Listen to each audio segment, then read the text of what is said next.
नमस्कार, मी प्रभा Rane. Food culture मध्ये आज मी काळाच्या ओघात लुप्त झालेली कोकणातील पारंपरिक रेसिपी घेऊन आली आहे, सांदण. याआधी मी काकडीचं सांदण दाखवलंय आणि सांदण ही जी रेसिपी आहे ना, ही कोकणामध्ये फार पूर्वीपासून चालत आलेली आहे. खूप जुनी रेसिपी आहे आणि ह्या आषाढी एकादशीसाठी मी उपवासाचे सांदण कसे करतात तेच घेऊन आली आहे मी. आणि उपवासाच्या सांदण्यासाठी काय काय साहित्य लागतं आणि ते सांदण कसे मी आंब्यापासून तयार करते ना, आंब्याच्या रसामध्ये तयार करणार आहे, त्याचीच रेसिपी आज मी तुमच्यासाठी घेऊन आली आहे. चला आता आपण बघूया साहित्य त्यासाठी काय काय लागतं ते. मी एक वाटी वरीचे तांदूळ घेतले, याला बरेच जण भगर असंही म्हणतात. एक वाटी वरीच्या तांदळाला एक वाटी आंब्याचा रस घेतलाय, अर्धी वाटी ओलं खोबरं घेतलंय आणि 2 हे वेलचीचे दाणे घेतले. आणि साखर ऐच्छिक आहे, कारण मी आंब्याच्या रसामध्ये घातलेली आहे साखर. गरज पडली तरच घालायची, नाही तर घालायची नाही. सर्वात प्रथम आपण वरीचे तांदूळ छान भाजून घेऊया. आता आपले वरीचे तांदूळ भाजून झाले, छान गुलाबी रंग असा आलाय. लाईट असा गुलाबी कलर करायचा आहे, जास्त नाहीत भाजायचे. आणि आता गॅस बंद करून आपण ते पूर्णपणे गार करून घ्यायचे. आणि आता हे छानपैकी थंड झाले. एकदम बारीक करायचं नाही, थोडं रवाळच ठेवायचं आहे. आपण ते आता जरासं मिक्सरला फिरवून घेऊया. आता मी हे वरीचे तांदूळ रवा असे मिक्सरला लावून घेतले, ते आपण एका बाउलमध्ये घेऊया.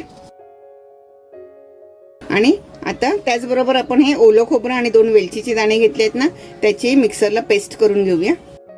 आता आपण मिक्सरला लावलेला ओलं खोबऱ्याची पेस्ट आहे ना, ती ह्या वरीच्या तांदळामध्ये घालून घेऊया. त्याचबरोबर ह्या आंब्याचा रस घ्यायचा आहे. आंब्याचं सांदण म्हणजे आंब्याचा रस पाहिजेच, ओके नाही. आणि व्यवस्थित आपण ढवळून घेऊया. गरजेनुसार पाणी घालायचंय. पहिला आपण हे व्यवस्थित ढवळूया अगोदर. हे आता व्यवस्थित ढवळून झालं आपलं. आणि आता हे असंच अर्ध्या तासासाठी आपल्याला भिजत ठेवायचं. आपण झाकण ठेवून घेऊया त्यावर. आता याला अर्धा तास झालाय, आपण झाकण काढून बघूया. आता हे छान आंब्याच्या रसात मुरलंय. गोडाच्या पदार्थामध्ये किंचितचं मीठ घालायचं, म्हणजे त्याची चव छान येते. व्यवस्थित ढवळून घेऊया. सांदण हे कोकणातील फार पूर्वापार चालत आलेलं असं जुनी रेसिपी आहे ही. सकाळच्या वेळेला नाश्त्याला पोट भरणीसाठी सांदण, पानगी हे पदार्थ पूर्वीच्या काळामध्ये भरपूर प्रमाणात केले जायचे. वेगवेगळ्या प्रकारची सांदण्या करायची, जसं काकडीचं, नुसतं तांदळाच्या पिठाचंही होतं. ह्या भांड्याला मी तुपाचं ग्रीसिंग करून घेतलंय आणि थोडेसे बदामाचे काप घालणार आहे खाली गार्निशिंगसाठी. ऐच्छिक आहे, नाही घातलं तरी चालेल. आणि त्यावरती आता हे पूर्णपणे मी सगळं पीठ ओतून घेणार आहे डब्यामध्ये. आता व्यवस्थित डब्यात ओतून झाले. वरून पुन्हा थोडेसे बदामाचे काप घालून घेते मी. आणि आता मी इथे पाणी उकळत ठेवलं आहे कढईमध्ये.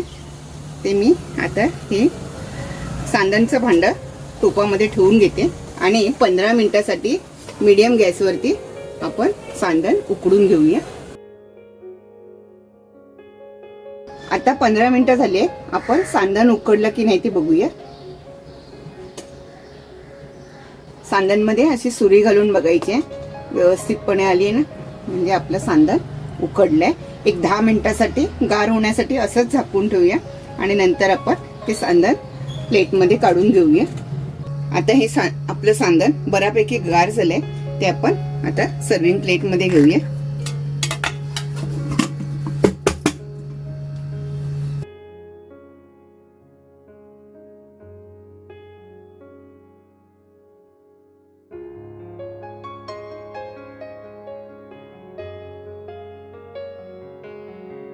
खाण्यासाठी तयार.